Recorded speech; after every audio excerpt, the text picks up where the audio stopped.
ಸಂಖ್ಯೆ ಸುಮಾರು ನಾನು ಒಬ್ಬನೇ ಅಲ್ಲ 8 ಜನ ಆಕಾಂಕ್ಷಿಗಳಿದ್ವಿ. ಅದರಲ್ಲಿ ಪ್ರಮುಖವಾಗಿ ನಾನು ಕೂಡ ಪ್ರಬಲವಾಗಿ ಆಸ್ಪಿರೆಂಟ್ ಆಗಿ ಡೆಲ್ಲಿ ಮಟ್ಟದಲ್ಲೂ ಕೂಡ ನನ್ನ ಹೆಸರು ಪ್ರಜ್ವಲಿಸ್ತೀನಿ. AICCನಲ್ಲೂ ಕೂಡ ಸನ್ಮಾನ್ಯ ನಮ್ಮ ದೇಶದ ಭವಿಷ್ಯದ ನಾಯಕರು ನಮ್ಮೆಲ್ಲರ ಅಚ್ಚುಮೆಚ್ಚಿನ ನಾಯಕರಾಗಿರ್ತಕ್ಕಂಥ ರಾಹುಲ್ ಗಾಂಧಿ ಅವರು ಕೂಡ ನನ್ನ ಬಗ್ಗೆ ವಿಶೇಷ ಕಾಳಜಿಯನ್ನು ವಹಿಸಿದರು.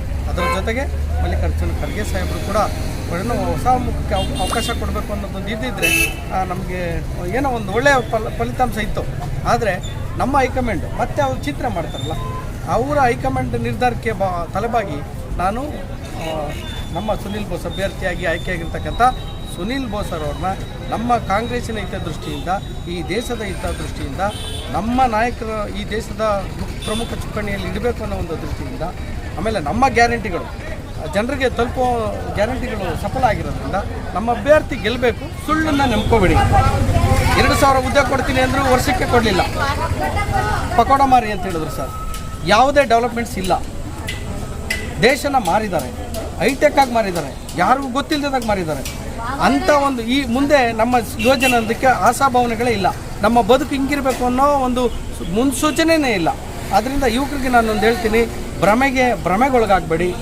ನೀವು ರಾಹುಲ್ ಗಾಂಧಿ ಅವ್ರನ್ನ ಇವತ್ತು ಭಾರತ್ ಜೋಡೋ ಪಾದಯಾತ್ರೆಯಲ್ಲಿ ರಾಹುಲ್ ಗಾಂಧಿ ಅವ್ರಿಗೆ ಸಿಗ್ತಕ್ಕಂಥ ಅಭೂತಪೂರ್ವವಾದಂಥ ಜನಬೆಂಬಲ ಇದೆಯಲ್ಲ, ಯುವಕರ ಬೆಂಬಲ ಇದೆಯಲ್ಲ, ಮಹಿಳೆಯರ ಬೆಂಬಲ ಇದೆಯಲ್ಲ, ನೊಂದವರ ಬೆಂಬಲ ಇದೆಯಲ್ಲ, ಎಲ್ಲ ಜಾತಿ ಧರ್ಮದ ಬೆಂಬಲ ಇದೆಯಲ್ಲ, ಅದ್ರ ಮುಂದೆ ಮೋದಿಯವರ ಭ್ರಷ್ಟ ನಿಲುವುಗಳು ಶೂನ್ಯ. ಇವತ್ತು ರಾಹುಲ್ ಗಾಂಧಿ ಅವರು ಈ ದೇಶವನ್ನು ಆಳುವಂಥ ಎಲ್ಲ ಅರ್ಹತೆಯೂ ಇದ್ದಾರೆ.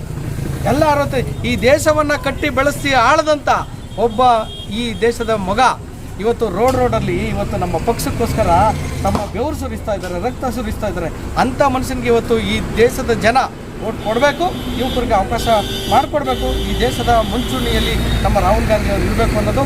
ಆದ್ದರಿಂದ ಎಲ್ಲ ಯುವಜನತೆ ನೀವು ಬಿಜೆಪಿ ಎಂದು ಭ್ರಮನಿರಸರಾಗಬೇಡಿ. ರಾಹುಲ್ ಗಾಂಧಿ ಅವ್ರಿಗೊಂದು ಅವಕಾಶ ಕೊಟ್ಟು ನೋಡಿ. ಈ ದೇಶ ಬದಲಾವಣೆಯತ್ತ ಹೋಗುತ್ತೆ, ಈ ದೇಶ ಅಭಿವೃದ್ಧಿ ಪಥದತ್ತ ಹೋಗುತ್ತೆ, ಈ ದೇಶ ಅಂತಾರಾಷ್ಟ್ರೀಯ ಮಟ್ಟದಲ್ಲಿ ಇನ್ನೂ ಸ್ಟ್ರಾಂಗ್ ಆಗುತ್ತೆ. ಏನಾದರೂ ಇದೆ ಹೇಳಿ. ಸೊ ನಮಗೆ ಬೇಕಾಗಿರೋದು ಉದ್ಯೋಗ, ನಮಗೆ ಬೇಕಾಗಿರೋದು ಬೇಸಿಕ್ ನೀಡ್ಸ್, ಮೂಲಭೂತ ಸೌಕರ್ಯ, ನಮಗೆ ಬೇಕಾಗಿರೋದು ಆರೋಗ್ಯ, ನಮಗೆ ಬೇಕಾಗಿರೋದು ಶಿಕ್ಷಣ.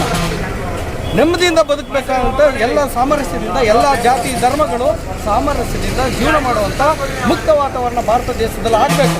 ನೀವು ಮಣಿಪುರದ ಇನ್ಸಿಡೆಂಟ್ನ ನೋಡಿ, ಯಾವುದಾದ್ರೂ ಒಬ್ಬ ಮನುಷ್ಯ ಆ ಮಣಿಪುರದ ಮನುಷ್ಯನಾಗಿರೋನು, ಕ್ರೂರಿ ಅಲ್ಲ, ಮನುಷ್ಯನಾಗಿರೋನು ಮಣಿಪುರದ ಇನ್ಸಿಡೆಂಟ್ ನೋಡಿದ ಮೇಲೂ ಕೂಡ ನಮ್ಮ ರೈತರು 700 ಜನ ಸತ್ರು 1.5 ವರ್ಷಗಳ ಕಾಲ ಪ್ರತಿಭಟನೆ ಮಾಡಿದ್ರು ಕೂಡ ಅವ್ರನ್ನ ಕ್ಯಾರಿ ಅನ್ನಲಿಲ್ಲ. ಮಣಿಪುರದ ಜನನ ಕಷ್ಟ ಸುಖ ವಿಚಾರಿಸಲಿಲ್ಲ. ಫಾರಿನ್ ಟ್ರಿಪ್ ಮಾಡಿದ್ರಿ. ಆಗಿದ್ದೂ ಕೂಡ ನೀವು ಇಷ್ಟು ಕಷ್ಟಗಳೆಲ್ಲ ಇದ್ದರೂ ಕೂಡ ನಮ್ಮಲ್ಲಿ ಫ್ಲಡ್ ಬಂತು. ಆದರೂ ಒಂದು ದಿನ ನಮ್ಮ ರಾಜ್ಯದ ಜನತೆ ಕಷ್ಟ ಸುಖ ವಿಚಾರಿಸಲಿಲ್ಲ ಸರ್. ನಮ್ಮ ದುಡ್ಡು ಅಲ್ಲಿದೆಯಲ್ಲ ಸರ್. ಯಾರು ಸರ್ ಸ್ವಿಚ್ ಬ್ಯಾಂಕಿಂದ ದುಡ್ಡು ತರೋದು? ದುಡ್ಡು ತರಬೇಕಲ್ಲ. ಬ್ಲ್ಯಾಕ್ ಮನಿ ಶ್ವೇತಪತ್ರ ಹೊಡಿಸಿ ನಾವು ಇಷ್ಟಿಷ್ಟು ಕೆಲಸ ಮಾಡಿದ್ದೀವಿ ಅಂತ ಏನು ಮಾಡಿದೆ ನಮಗೆ ಒಂಥರ ಮಂಕ್ ಮಾಡ್ತಾ ಇದ್ದಾರೆ. ನರೇಂದ್ರ ಮೋದಿ ಒಬ್ಬರು ನಮ್ಮನ್ನು ಮ್ಯಾಜಿಕ್ ಮಾಡ್ತಕ್ಕಂಥ ಮ್ಯಾಜಿಕ್ ಮ್ಯಾನ್. ಅವ್ರ ಬಗ್ಗೆ ನಮ್ಮ ದೇಶದ ಪ್ರಧಾನಿಯಾಗಿ ಗೌರವ ಇದೆ. ಆದರೆ ಅವ್ರು ಮಾಡ್ತಕ್ಕಂಥ ಮ್ಯಾಜಿಕ್ಕು ನಾವು ಯಾರೂ ಸಹಿಸ್ಕೊಳ್ಳಲ್ಲ.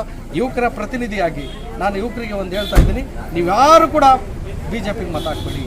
ನಿಮ್ಮನ್ನು ಬೀದಿಲಿ ನಿಲ್ಲಿಸ್ತಾರೆ, ಪಕೋಡ ಮಾರಿಸ್ತಾರೆ, ರೋಡಲ್ಲಿ ಕ್ರೈಮ್ಸ್ ಜಾಸ್ತಿ ಆಗುತ್ತೆ, ವ್ಯಭಿಚಾರಗಳು ಜಾಸ್ತಿ ಆಗುತ್ತೆ, ಮಹಿಳೆಯರು ನಿರ್ಭೀತಿಯಿಂದ ನಡೆದಾಡೋಂಥ ಪರಿಸ್ಥಿತಿ ನೋಡಿ. ನಿಮಗೆ ಉದ್ಯೋಗ ಇಲ್ಲ ಅಂತಂದರೆ ಕಳ್ಳಾಗ್ತೀನಿ, ಸುಳ್ಳು ಆಗ್ತೀನಿ, ವ್ಯಭಿಚಾರಿ ಆಗ್ತೀನಿ. ಆದ್ದರಿಂದ ನನಗೆ ಬೇಕಾಗಿರೋದೇನು? ಉದ್ಯೋಗ ಕೊಡಿ ಸ್ವಾಮಿ. ಉದ್ಯೋಗ ಕೊಡದೆ ಎಲ್ಲ ಇಂಡಸ್ಟ್ರಿಯಲ್ಲೂ ಮಾರಿದ್ದಾರೆ. ಸಣ್ಣ ಸ್ಮಾಲ್ ಸ್ಕೇಲ್ ಇಂಡಸ್ಟ್ರೀಸ್ ಇಲ್ಲ ಇವತ್ತು. ಖಂಡಿತ ದುರಾಡಳಿತ, ಭ್ರಷ್ಟಾಚಾರವನ್ನು ಮಾಡ್ತಕ್ಕಂಥ ಬಹಳ ದೊಡ್ಡ ಮಟ್ಟದ ಭ್ರಷ್ಟಾಚಾರ. ನಮ್ಮ ಸರ್ಕಾರ ಏನಾದರೂ ಬಂತು ಅಂದರೆ ನರೇಂದ್ರ ಮೋದಿ ಅವ್ರಿಗೆ ಎಲ್ಲಿ ಕಳಿಸ್ಬೇಕು ಅಲ್ಲಿ ಕಳಿಸೋವಂಥ ಎಲ್ಲ ಪ್ರಯತ್ನಗಳು ನಮ್ಮ ಸರ್ಕಾರ